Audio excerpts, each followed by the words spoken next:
അച്ചൻകോവിലാറിൻ്റെയും പമ്പയുടെയും പ്രധാന കൈവഴികളിലൊന്നായ കുട്ടമ്പേരൂർ ആറിൻ്റെ മാസങ്ങൾക്ക് മുമ്പുള്ള അവസ്ഥ ഇതായിരുന്നില്ല.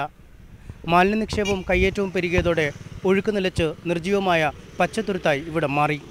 കിണറുകളിൽ വെള്ളം വറ്റി, കൃഷിയിടങ്ങൾ തരിശുഭൂമിയായി, ജനജീവിതം നാൾക്കുനാൾ ദുസ്സഹമായതോടെ ബുധനൂർ പഞ്ചായത്ത് ഭരണസമിതി രംഗത്തിറങ്ങി. കാരണം ഈ 1200 തൊഴിലാളികളിൽ അത് ഒരു 900ഓളം തൊഴിലാളികൾ നിരന്തരമായിട്ട് ഒരു 33 ദിവസം കണ്ടിന്യൂസ് ആയിട്ട് ചെയ്തതിൻ്റെ ഭാഗമായിട്ട് നമുക്ക് ഉളുന്തി മുതൽ കടമ്പൂരിൻ്റെ അങ്ങേയറ്റം ശക്തികുളങ്ങര ആ ഭാഗം വരെ ഇല്ലിമല വരെയുള്ള ഭാഗത്ത് നമുക്ക് ഇതുപോലെ കടന്നിരുന്ന ഈ ആറിനെ നമുക്ക് പുനരുജ്ജീവിപ്പിക്കാനായിട്ട് കഴിഞ്ഞു.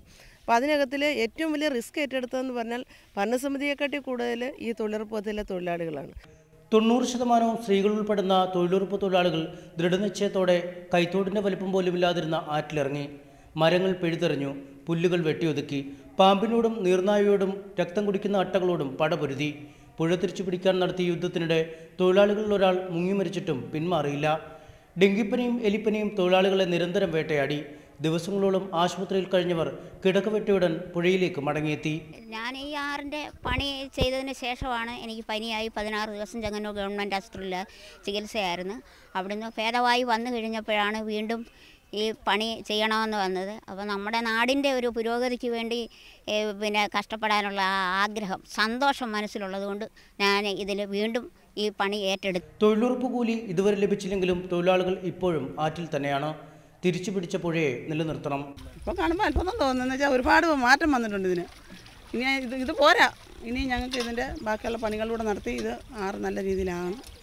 വളരെ ചെറുപ്പം തൊട്ടേ എനിക്കറിയാവുന്നതാണ്. ഞാൻ എൻ്റെ ഒരു വയസ്സുള്ളപ്പോൾ തൊട്ട് ഈ ആറുമായിട്ട് കഴിഞ്ഞു പോന്നിട്ടുള്ളൊരു ഞങ്ങൾ സ്വന്തം ആത്മാർത്ഥമായിട്ടുള്ള വേലയാണ് ഞങ്ങളിവിടെ ചെയ്തിട്ടുള്ളത്. അല്ലാതെ തൊഴിലുറപ്പ് മേഖലയിൽ കൂടെയുള്ള രീതിയിലല്ല ഞങ്ങളിവിടെ ചെയ്തത്. ആറ് കഴിഞ്ഞു, ജലക്ഷേമം ഉണ്ടായി, അന്യനാട്ടിൽ നിന്നുള്ള ദൂരെ നിന്നൊക്കെ ഉള്ള ആൾക്കാർ വന്ന് കുളിക്കുന്ന കണ്ടപ്പോൾ തന്നെ മനസ്സിനൊരു കൗതുകം തോന്നിയിട്ടുണ്ട്. പുഴ മടങ്ങിയെത്തിയതോടെ സമീപത്തെ കിണറുകളും ജലാശയങ്ങളും ജലസമൃദ്ധമായി. കുളിക്കാനും അലക്കാനും ജനം കടവുകളിലേക്ക് മടങ്ങിയെത്തി. എല്ലാ വീടുകളും ഈ ആറിൻ്റെ പരിസരത്തുള്ള എല്ലാ വീടുകളും കിണറിലെല്ലാം ആവശ്യത്തിന് വെള്ളമുണ്ട്. മറ്റേ ടാങ്കർ വന്നായിരുന്നു ഞങ്ങൾക്ക് വെള്ളം തന്നുകൊണ്ടിരുന്നത്.